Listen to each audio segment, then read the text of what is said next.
This is part 4 of the Emerald series in-game trade challenge, and I really had to power through Gym Leader Brawly because, come to find out, if you do the in-game trade challenge like I do, where you can only use a Pokemon that you receive from an in-game trade or that you will trade later in the game, but you can have on your team for the time being, fighting type Pokemon are the bane of your existence. So Brawly, as you'll see, has a Machop, a Meditite, and a Makuhita, and these annihilate my team, and we're gonna have to train really hard. And I do finally overcome Brawly, but of course it's not gonna be till near the end of this video. I'm gonna show you a few attempts of me trying to do so at lower levels. Right here, I did take a pit stop just to have some sense of victory and accomplishment at the battle tent in Slateport City. And I was like, I wonder what kind of item you get. Turns out you get a full heal. Now, I know it's like not a main staple of the game or the games in general. I know Gen 2 Crystal introduced like I believe the Battle Tower.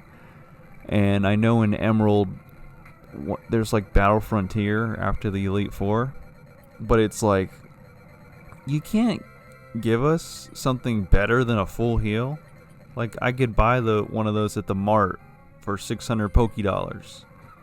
You know, you think I didn't show all of the battle tent battles, but I went through I think 3 battles. So, you know, maybe just a little bit something. Throw me a big pearl, or maybe throw me a rare candy. I don't know. That's just my thought, but I guess it's the pride and the accomplishment of the win, of defeating 3 trainers consecutively. And it's cool that you do get to switch out your Pokemon as you go through. You can choose one of 3 Pokemon from your previous battle. Or actually, you might be able to swap out all 3 of your Pokemon. I only swapped out 1 Pokemon per round, or in between rounds, because my other 2 were just, you know, pretty good with their movesets and whatnot. But yeah, so we got level 16 Machop. You saw it take down my Skitty. So we have to pause on Brawly. We have to go around, train some more, and see what we can do. Now Dots can take down Machop. The only problem is Dots, it will ignore orders. And Meditite's Focus Punch just destroys. So I had to take another pause. Had to go to the game, what is it called? The Trick House. And there's not really much benefit of going to the Trick House. There's a couple trainers, so I get a little bit of experience points. But other than that, it's just kind of like a little fun side mission. And I love doing them. I think there's... How many are there in total? Trick House levels per se. Is there... I want to say there's like 8. Because you have to become his equal in greatness, and then do you pass him one time? I'm not quite sure. But he has some nice... that one level where it's the robot versions of him, those aren't that fun because you don't get to battle any trainers they're like, oh, I'm stuck in the Trick House. I don't know how to get out. How'd I end up here? And then we gotta take another break. We battle May because look, my Skitty's at level 26. I'm still not strong enough to take down Brawly because these fighting type moves will literally one-shot Skitty, if not put Skitty at like red bar health immediately. Same for Dots pretty much. Thankfully Dots did listen just enough to get off a Bullet Seed. But I knew Bide was going to come out quick, so I let Torchic take the fall. Thank you, Torchic. Appreciate that. And then sent Dots back out to receive the experience points, which is kind of scummy. But, you know, sometimes you got to play a little dirty in the Pokemon world. And Skitty takes down the Slugma, which might be a slight issue when Slugma evolves into Mac Cargo, because it'll gain a rock typing. So we'll have to counteract that with some, you know, TMs later down the road. Actually, Skitty does have Feint Attack, which takes down Wally's Ralts in one shot.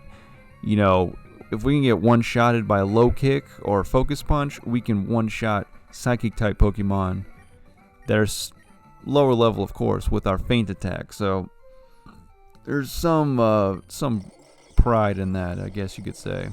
Now, I'm going to show you just a small piece of the montage of trying to catch a Volbeat. Now, you saw in my previous video, maybe, that I was trying to catch a Skitty, and it took, I don't know how many tries. Skitty had a 2% capture rate, and Volbeat pretty much has the same capture rate. It's insane. So I think it's like 1 out of every 50 encounters, you'll get a Volbeat. And it's like, are you serious? And this is the very first Volbeat I encountered. I was like, okay, I have to catch this one. I'm not going through this again, because although I do have the fast forward option on the keyboard here because I'm playing on ROM, it's so just mind numbing. Like, wild encounter after wild encounter, it goes on and on and on, and not a single Volbeat.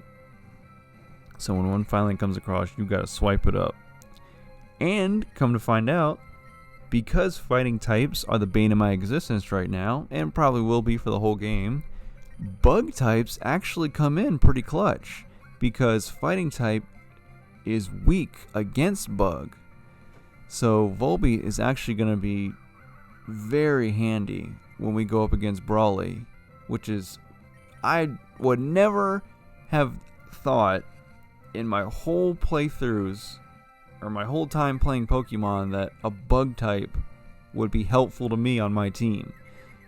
My, grand purpose for bug types was just to let the bug catchers have them, and for me to constantly just burn the crap out of all the bug type Pokemon with Ember, Flamethrower, Flame Wheel, Fire Punch, Fire Blast, Overheat, and just have fun with that. And of course, oh yeah, it's Fire, Rock, Flying. What else is super effective on bug? I know mainly those three are my favorite to use against bug, because they're satisfying, because it almost one-shots the bug type Pokemon every single time. And even if you, let's say like Gen 1, I had a Charmander going up against like a Beedrill, and the Beedrill's like 4 or 5 levels higher. Now granted, it did a Fury attack, which I had to watch out for, but Ember would usually two-shot it, which was pretty cool. So we get to the Meditite. Meditite has Detect, which it did use a lot every time I tried to defeat Brawly, which is kind of annoying, but it's nothing too much to worry about, because repeated attempts of Detect will fail. And it did have oh yeah, because I paused again from Brawly. I went to the 3rd gym. I had to skip over Brawly's gym because I couldn't beat it and go to Watson's gym. I get through all of Watson's gym trainers, and I'm like, you know what, let me see if I can take out Watson real quick. Well, that's a big nope, because Shockwave never misses, and Skitty can't hold its own against more than like 3 Shockwaves. So I was down now for the count. I kind of knew I wasn't going to win that battle, but I was like, I kind of have to try. Maybe the odds are in my favor just for one match. I'll get really lucky with the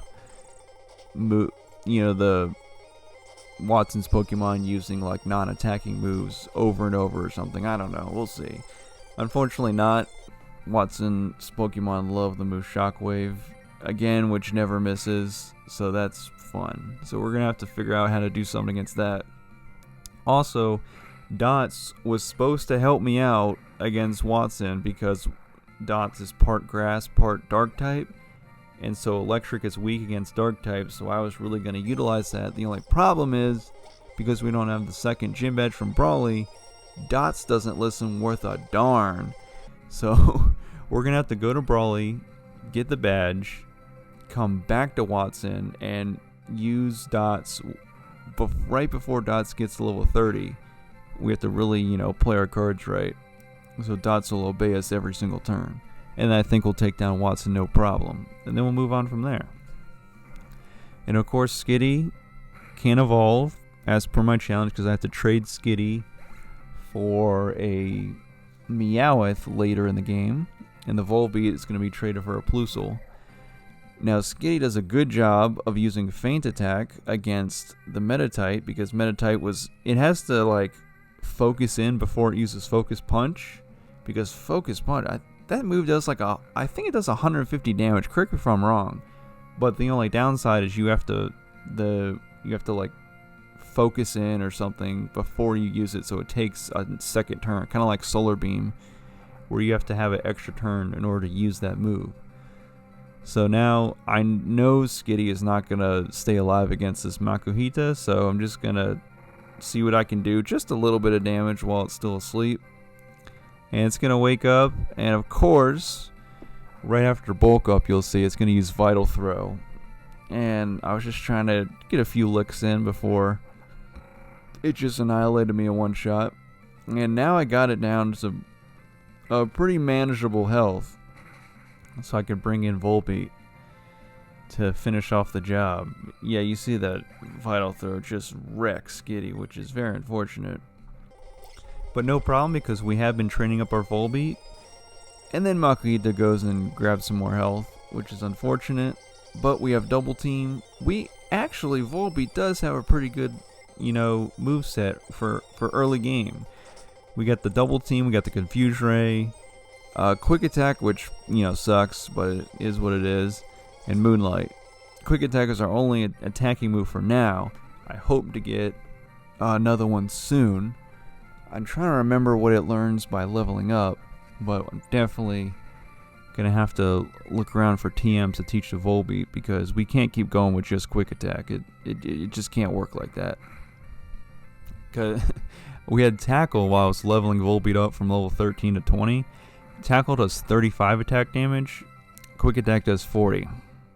So you're really not getting that much better. The only benefit is you get to go first, even if the other Pokemon has a faster speed than you.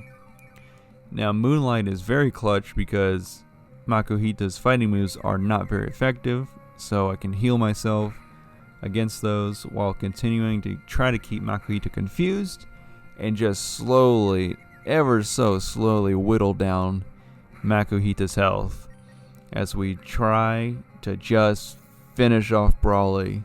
Can you please just give me that badge and we can move on? Or do we have to keep fighting Brawly endlessly? I was kind of curious, was I going to break into the level 30s with Skitty and Dots before I could defeat Brawly? But then I was able to go north of Slateport, go to Route 117, catch a Volbeat after a lot of searching, and this, honestly, if I didn't have this Volbeat, I would not have won against Brawly. It just wouldn't have worked.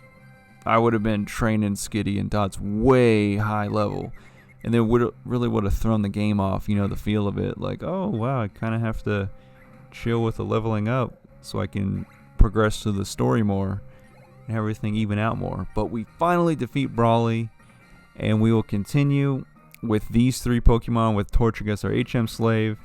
And there is one more in-game trade Pokemon that is available.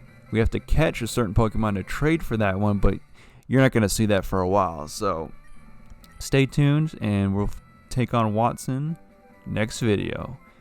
Thank you for watching.